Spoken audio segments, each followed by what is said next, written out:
Welcome back to Tea with Miss P.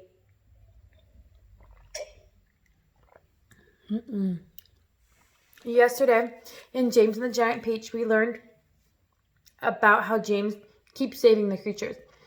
We read that the sharks were biting at the peach yesterday, and James had this brilliant idea to tie string around a bunch of birds, and the birds lifted them up out of the ocean so that they were safe from the sharks eating their boat, which was a peach. And it was actually reminding me of another movie that I had seen. This picture, I think, would help explain it. So with this picture, it really reminded me of the movie Up. Have you guys seen that Disney Pixar movie Up?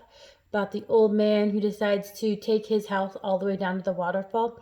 He ties a bunch of balloons to his house and it just flies and flies up, up, up. This is kind of the same idea, but instead of balloons, they used birds. So that's a cool connection that I made.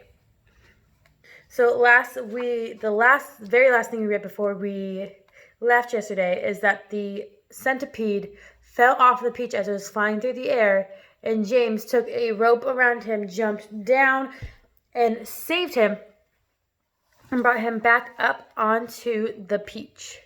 And they're still flying through the air. So let's keep reading. Chapter 27. We're already 86 pages in. I imagine I'm going to read today, and then tomorrow, and then Sunday I'll take another break, and then Monday we'll bounce right back up with a new book, a new author, but this time it's going to be part of our remote learning plan. So stay tuned for that. I think you're really going to like it. Chapter 27. James Henry Trotter and his companions crouched close together on top of the peach as the night began closing in around them. Clouds like mountains towered high above their heads on all sides, mysterious, menacing, overwhelming. Gradually it grew darker and darker, and then a pale three-quarter moon came out over top of the clouds and cast an eerie light over the whole scene. The giant peach swayed gently from side to side as it floated along, and the hundreds of silky white strips going upward from its stem were beautiful in the moonlight. So also was the great flock of seagulls overhead. There was not a sound anywhere. Traveling upon the peach was not in the least like traveling on an airplane. The airplane comes clattering and roaring through the sky, and whatever might be lurking secretly up there in the giant cloud mountains goes running for cover in its approach. That's why people who travel in airplanes never see anything. But the peach, ah yes, the peach was soft, stealthily traveler, making no noise at all as it floated along. And several times during that long, silent night ride high up in the middle of the ocean in the moonlight, James and his friends saw things that no one had ever seen before. Once they had drifted silently past the massive white clouds, they saw on top of it a group of strange, tall, wispy-looking things that were about twice the height of ordinary men. They were not easy to see at first because they were almost as white as the clouds themselves. But the peach sailed closer, and it became obvious that these things were actually living creatures, tall, wispy, wraith-like, shadowy white creatures who looked as though they were made out of a mixture of cotton wool and candy floss and thin white hairs. "Ooh," the ladybug said. "I don't like this at all." "Shh," James whispered back. "Don't let them hear you. They must be cloudmen." "Cloudmen," they murmured, huddling closer together. "Oh dear, oh dear." "I'm glad I'm blind and I can't see them," the earthworm said, "or I'd probably scream." "I hope they don't turn around and see us," Miss Spider stammered. "Do you think they'd eat us?" the earthworm asked. "They would eat you," the centipede answered, grinning. "They would cut you up like a salami and eat you in thin slices." The poor earthworm began to quiver all over with fright. "But what are they doing?" the old green grasshopper whispered. "I don't know," James answered softly. "Let's watch and see." The cloudmen were standing in a group, and they were doing something peculiar with their hands. At first they would reach out, and all of them at once, and grab handfuls of clouds. They would then roll these handfuls of clouds in their fingers until they turned into what looked like a large white marble. Then they would toss the marbles to one side and quickly grab more bits of cloud and start all over again. It was all very silent and mysterious. The pile of marbles beside them was getting larger and larger. Soon there was a truckload of them, at least. "They must be absolutely mad," the centipede said. "There's nothing to be afraid of here." "Be quiet, you pest," the earthworm whispered. "We shall be eaten if they see us." But the cloudmen were much too busy with what they were doing to have noticed the great peach floating silently behind them. Then the watchers on the peach saw one of the cloudmen raising his long wispy arm above his head, and they heard shouting, "All right, boys, that's enough. Get the shovels." And all the other cloudmen immediately let out a strange, high-pitched whoop of joy and started jumping up and down and waving their arms in the air. Then they picked up enormous shovels and rushed over to the pile of marbles and began shoveling them as fast as they could over the side of the cloud into space. "Down they go!" they chanted, and as they worked, "Down they go! Hail and snow, freezes and sneezes, and noses will blow." "It's hailstones," whispered James excitedly. "They've been making hailstones, and now they're showering them down onto the people of the world below." "Hailstones?" the centipede said. "That's ridiculous. It's the summertime. You don't have hailstones in summertime." "They're practicing for winter," James told them. "I don't believe it," shouted Centipede, raising his voice. "Shh!" whispered the others. James said softly, "For heaven's sake, Centipede, don't make so much noise." The Centipede roared with laughter. "The imbeciles couldn't hear anything," he cried. "They're deaf as doorknobs. You watch." And before anyone could stop him, he had kept his front feet to his mouth and yelled at the cloudmen as loud as he could. "Idiots!" he yelled. "Nincompoops! Half-wits! Blunderheads! Fools! What on earth do you think you're doing over there?" The effect was immediate. The cloudmen jumped up as if they had been stung by wasps, and when they saw the great golden peach floating past them, not 50 yards away in the sky, they gave a yelp of surprise and dropped their shovels to the ground. And there they stood in the moonlight, streaming down all over them, absolutely motionless, like a group of tall, white, hairy statues, staring and staring at the gigantic fruit that went sailing by. The passengers on the peach, all except the centipede, sat frozen with terror, looking back at the cloudmen and wondering what was going to happen next. "You've done it now, you loathsome pest," whispered the earthworm to the centipede.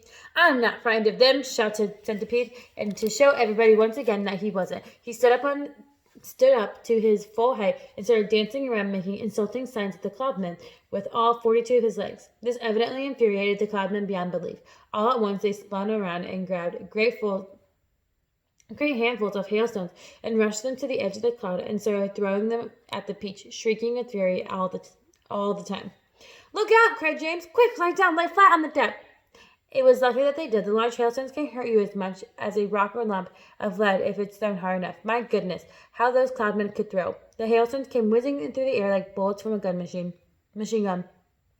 And James could hear them smashing against the side of the peach and burying themselves in the peach flesh with horrible squelching noises. Plop, plop, plop, plop. Then ping, ping, ping, ping, ping. They bounced off the poor ladybug shell because she couldn't lie as flat as the others. And then they crack as one of them hit Centipede right in the nose, and crack again as another one hit him somewhere else. "Ow!" he cried. "Ow! Ow! Stop! Stop! Stop!"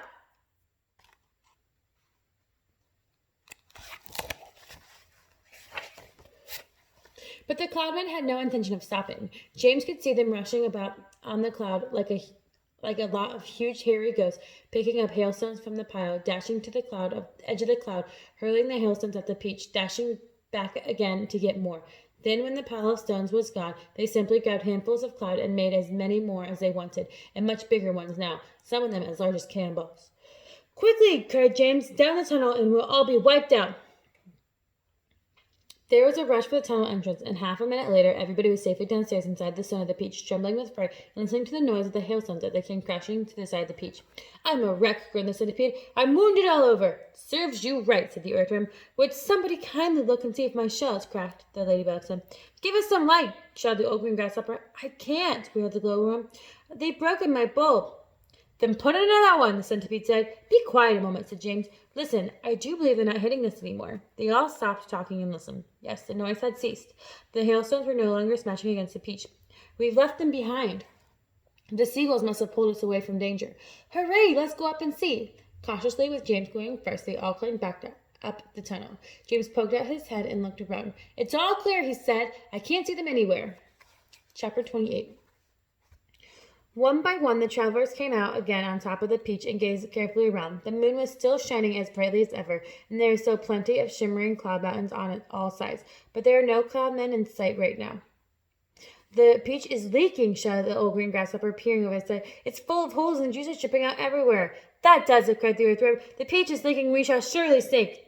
"Don't be a fool," the centipede told him. "We're not going back in the water now." "Oh, look!" the ladybug shouted. "Look, look, look over there!" Everyone swung around to look. In the distance and directly ahead of them, they saw the most extraordinary sight. It was kind of an arch, a colossal curve-shaped thing.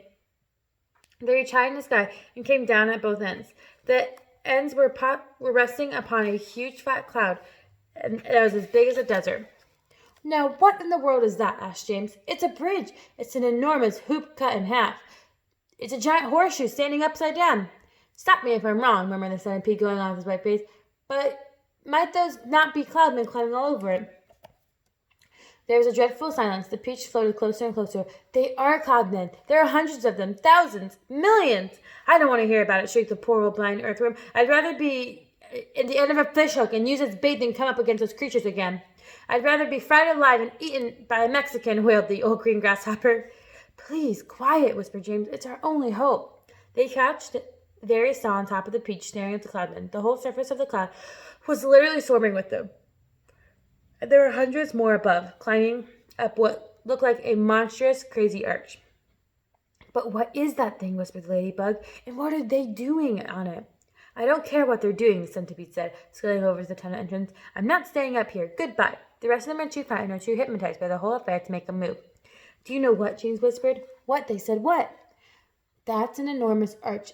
It seems to be painting it. They've got big pots of paint and big brushes. You look. And he was right. The travelers were close enough to now see that this is exactly what cloudmen were doing. They had huge brushes in their hands, and they were splashing the paint on the great curved arch. The frenzied speed so fast, in fact, that in a few minutes the whole arch became covered in the most glorious colors: red, blues, greens, yellows, and purples. It's a rainbow, everybody said at once. They're making a rainbow. Oh, isn't it beautiful? Just look at those colors. Centipede, they shouted. You must come up and see this. They were all enthralled by the beauty and brilliance of the rainbow. They forgot to keep their voices low any longer. The centipede poked out his head cautiously at the tunnel entrance. Well, well, well, he said. I always wondered how these things were made. But why all the ropes? What are they doing with all those ropes? Good heavens, they're pushing it off the clouds, cried James. And here it goes. They're lowering it down to the earth with ropes. And I'll tell you something else, the centipede said sharply. If I'm not greatly mistaken, we ourselves are going to bump right into it. Bless my soul, he's right, the old green grasshopper exclaimed. The rainbow was now dangling in the air below the cloud. The peach was also just below the level of the cloud and was headed directly toward the rainbow, traveling rather fast. We are lost, Miss Spider said, wringing her feet together. The end has come. I can't stand it, wailed the earthworm. Tell me what is happening. We're going to miss it, shouted the ladybug. No, we're not. Yes, we are. No, yes, yes. Oh, my heavens. Hold on, everybody, James called out, and suddenly there was a tremendous thud of a peach that went crashing in the top part of the rainbow. This was followed by an awful splintering noise as the enormous rainbow snapped right across the middle and became two separate pieces. The next thing that happened was extremely unfortunate. The ropes that the cloudmen had been using to lower the rope got tangled with the silk strings that went up to the peach of the seagulls. The peach was trapped. Panic and pandemonium broke out among the travelers, and James Henry Trotter, glanced up quickly, saw the faces of thousands of furious cloudmen peering down over him at the edge of the cloud.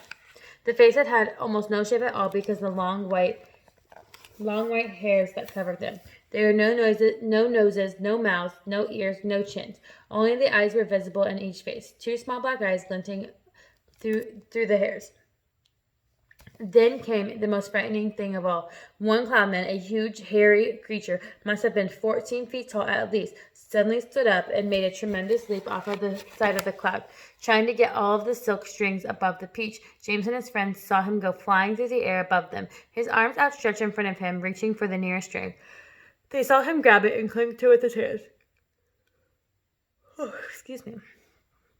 And then very, very slowly, hand over hand, he began to come down the stream. Mercy, help, save us, cried the ladybug. He's coming down to eat us, wailed the old green grasshopper. Jump overboard. The earthworm, then eat the earthworm first, shouted the centipede. It's no good eating me. I'm full of bones like a kipper. Centipede, yelled James, quickly, bite through the strings he's coming down on.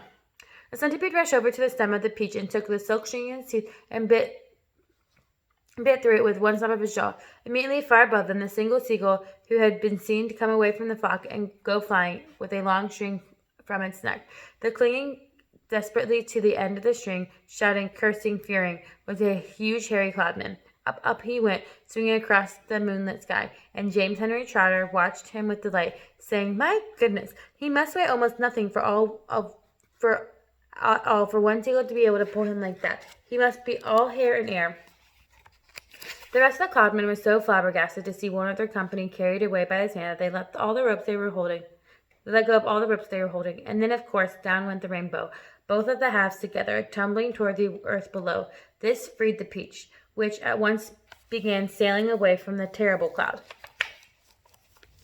But the travelers were not in the clear yet. The infuriated Cloudman jumped up and ran after them along the cloud, pelting them mercilessly with all sorts of hard, horrible objects. Empty paint buckets, paintbrushes, step ladders, stools, saucepans, frying pans, rotten eggs, dead rats, bottles of hair oil, anything that the brutes could lay their hands on, came raining down upon the Peach. One Cloudman, taking a very careful aim, tipped a gallon of thick purple paint all over the edge of the cloud right onto the centipede himself. The centipede screamed with anger. "My legs!" he cried. "They're all sticking together. I can't walk. My eyelids were open. I can't see. And my boots are ruined!" But for the moment, everyone was far too busy dodging the things that the Cloudmen were throwing to pay any attention to the centipede. "The paint is drying," he moaned. "It's going hard. I can't move my legs. I can't move anything." "You can still move your mouth," the earthworm said. And that is a great pity." "James," bawled the centipede, "please help me. Wash off this paint. Scrape it off. Anything."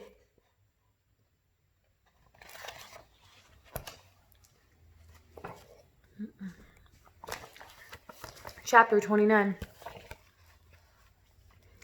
It seemed like a long time before the seagulls were able to pull the Peach away from the horrible rainbow cloud.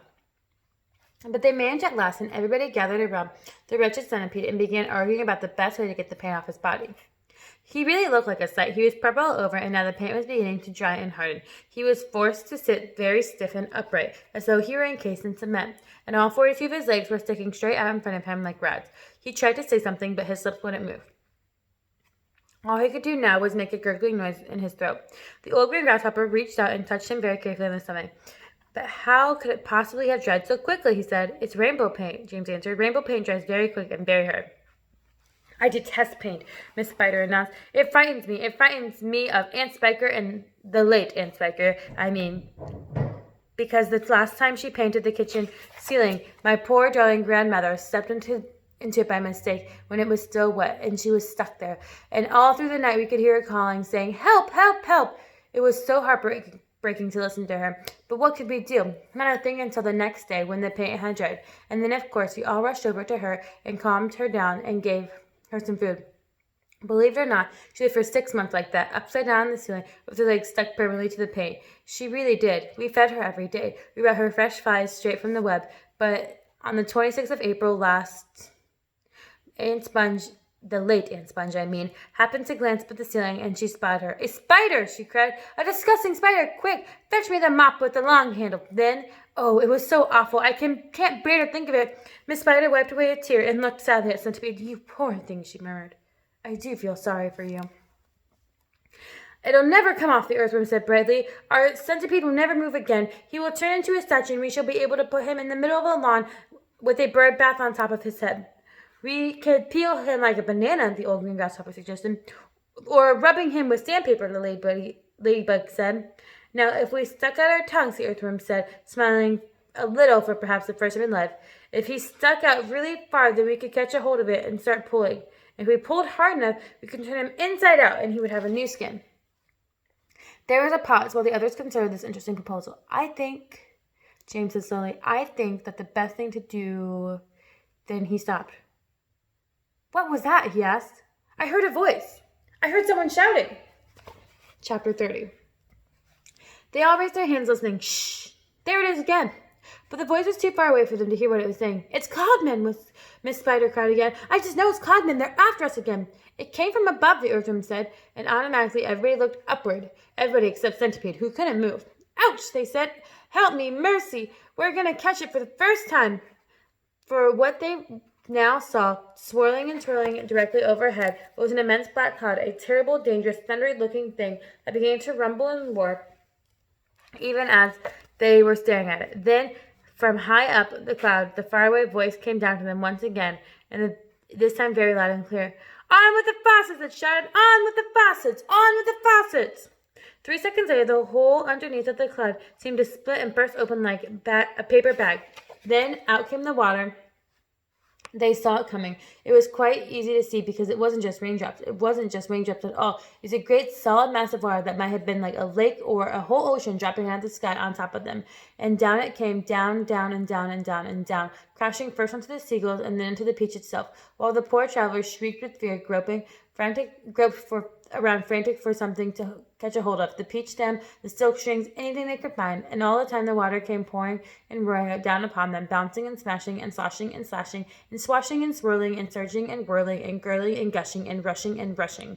It was like being pinned down underneath the biggest waterfall in the world and not being able to get out. They couldn't speak, they couldn't see, they couldn't breathe. And James Henry Trotter, holding on madly to one of the silk strings above the peach stem, told himself that this surely must be the end of everything at last. But then, just as suddenly as it had started, it stopped. They were out of it, and it was all over. The wonderful seagulls had flown right through it, and they had come out safely on the other side. Once again, the giant peach was sailing peacefully through the mysterious moonlight. "I am drowned!" gasped the old green grasshopper, spitting out water by the pint. "It's gone right through my skin," the earthworm groaned. "And I always thought my skin was waterproof, but it isn't now. It's just full of rain. Look at me, look at me." Charlie Centipede said to me, "I'm washed clean. The paint's all gone. I can move again." "That's the worst news I've heard in a long time," said the earthworm. The centipede was dancing around on the deck and turning somersaults in the air and singing at the top of his voice, "Oh, hooray for the storm and the rain. I can move. I don't feel any pain. And now I am a pest. I'm the biggest and best, the most marvelous pest once again." "Oh, do shut up," the old green grasshopper said. "Look at me," cried the centipede. "Look at me. I am freed. I am freed. Not a scratch nor a bruise nor a bleed." To his grave, this grapevine gent, they all thought he had sent. And I very nearly went. Oh, I very nearly went. But they sent quite the wrong centipede. Chapter 31. "How fast are we going all of a sudden?" the ladybug said. "I wonder why." "I don't think the seagulls like the place any better than we do," James answered. "I imagine they want to get out of it as soon as they can. They've got a bad fright of storms that we've just been through." Faster and faster flew the seagulls, skimming through the sky at a tremendous pace, with the peach trailing behind them. Cloud after cloud went by on the other side, all of them ghostly white in the moonlight, and several more during the night. The traveler caught glimpses of cloudmen moving around on top of these clouds, working their sinister magic upon the world below. Once they passed a snow machine in operation, with cloudmen turning the handle and a blizzard of snowflakes falling out of great funnels above. They saw huge drums that were used for making thunder, and the cloudmen beating them furiously with long hammers.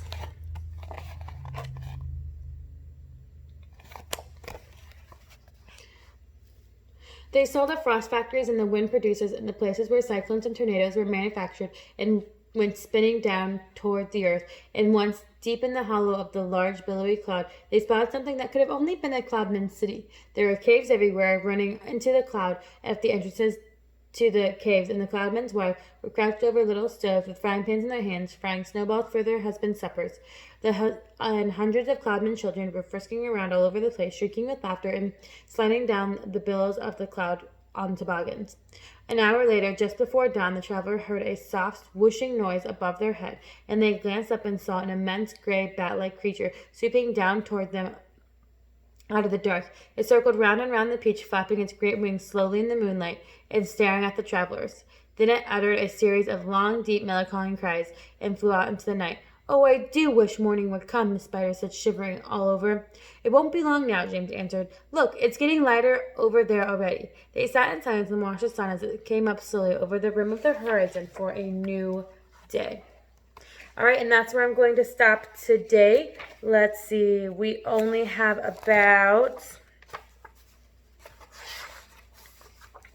we have exactly 20 pages left. I'm going to read those 20 pages tomorrow, and we'll be done with our book. Yeah, I will see you guys tomorrow. Have a super day. I am so excited to start remote learning with you guys on Monday. See you tomorrow. Bye.